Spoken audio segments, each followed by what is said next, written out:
My friends, let me say that trucking is not for everybody. You gotta be focused, mentally, physically, rested, and ready to go. And you have to be healthy enough to drive, healthy enough to perform, and the physical exams that you must perform at the DMV.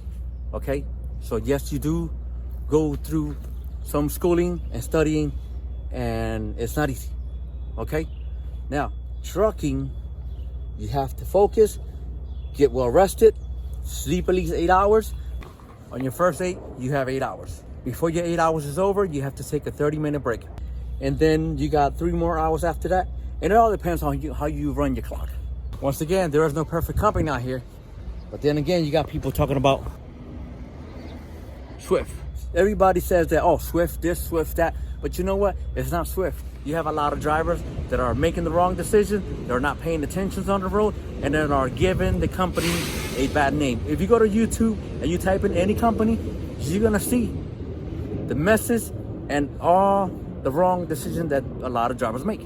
Okay? So it's not the company, it's the driver. Right now, who knows what happened to this driver when he was behind this wheel? A 2020 truck, and it's a shame what happened to this guy. You know, who knows if when he was tired, he was probably going too fast. He probably a student. He probably didn't know where to go, or fell in a ditch somewhere, fell asleep. And it's a shame. And you see this everywhere, man. But it's not Swift. It's the one who's behind the wheel. And I always said it.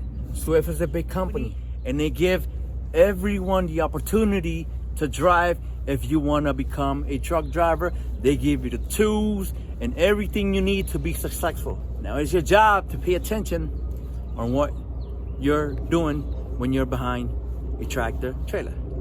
Okay, it's your responsibility, not Swift. God bless you all. Be safe. Take care. Love.